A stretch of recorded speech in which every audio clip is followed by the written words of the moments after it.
our first game at home. Let's get to work.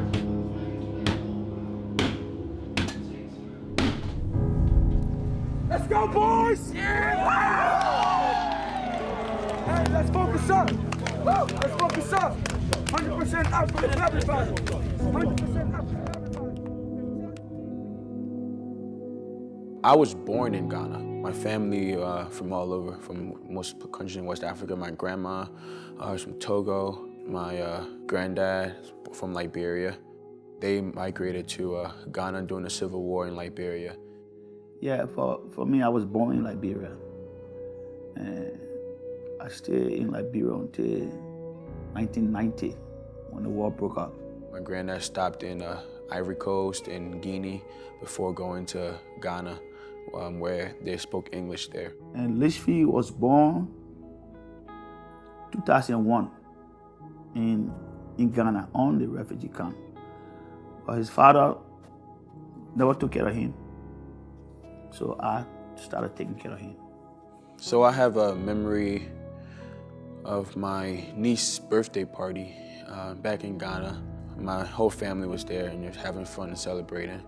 I stayed in Ghana till I was 6 years old. At age 6, I moved to America with my granddad and my mom.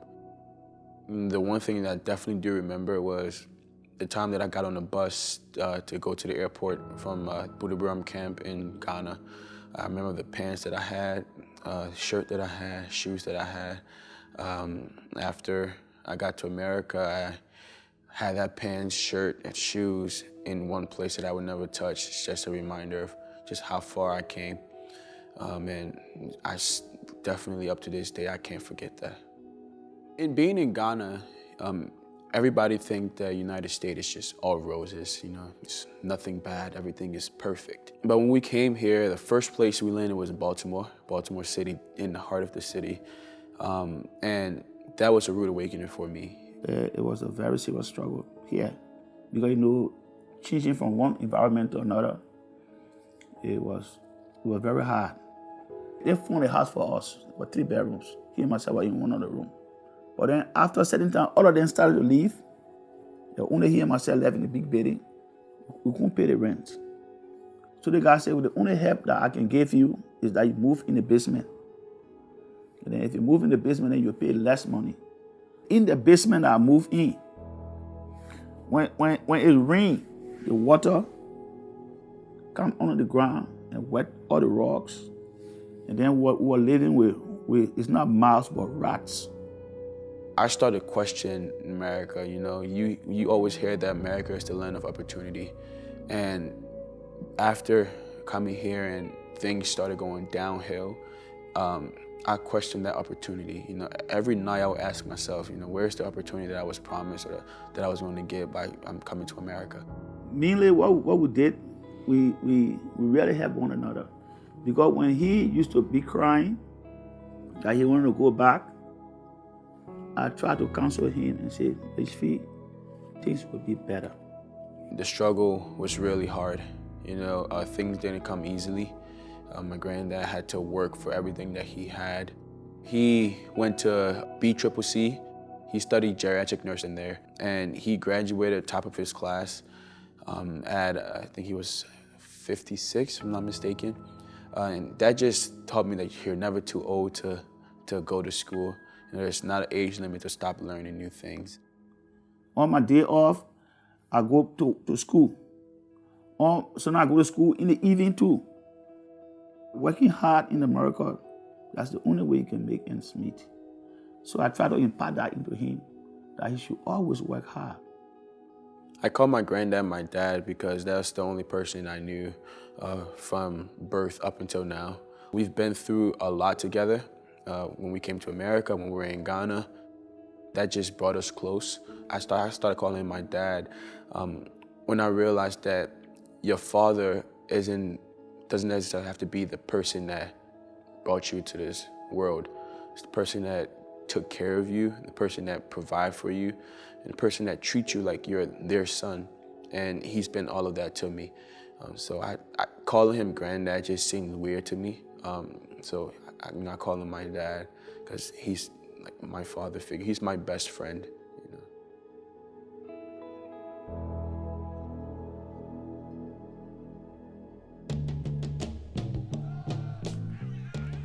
I was on the basketball court, I think a year after I came to America, and Pop Warner coach was walking around looking for players to join his Pop Warner team, and I knew nothing about football.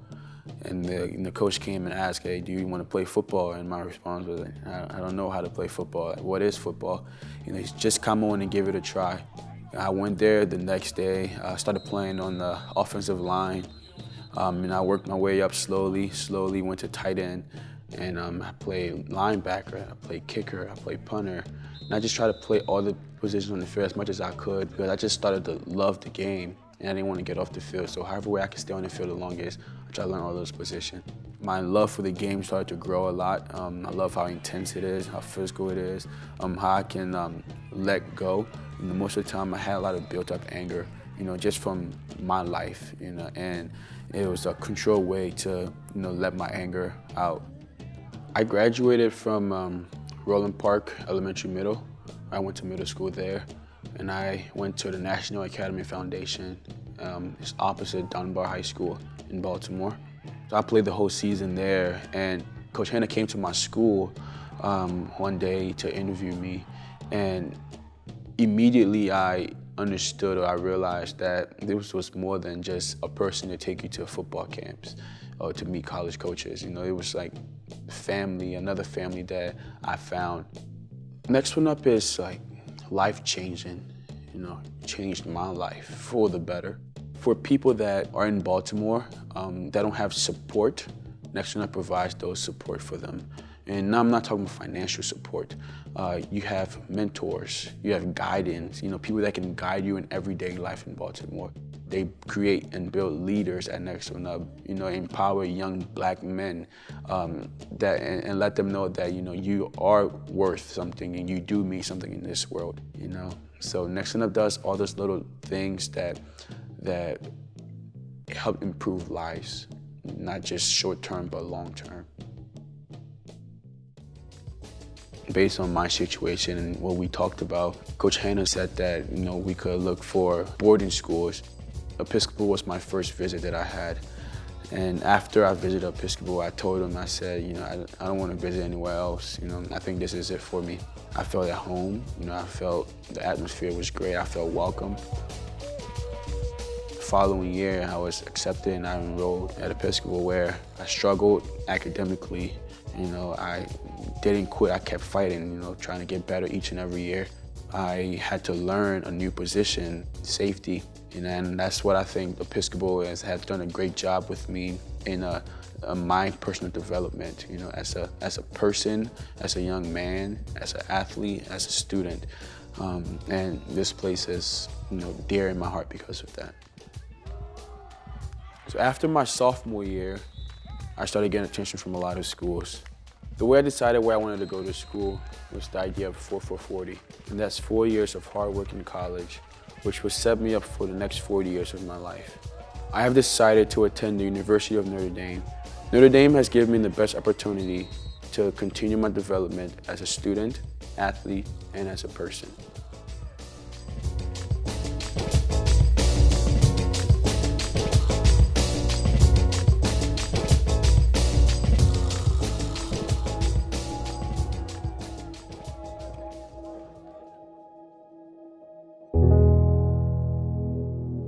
One of my biggest goals right now is to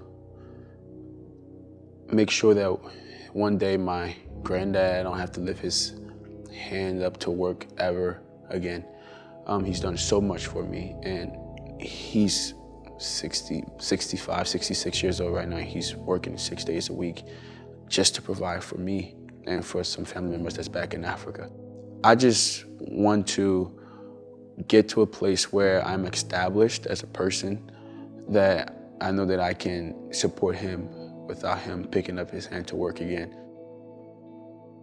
I have this one quote that I kind of live by now. It's that the road to success is always under construction. And that has been evident in my life up to this point. Things haven't been straight for me, and things haven't been all golden for me.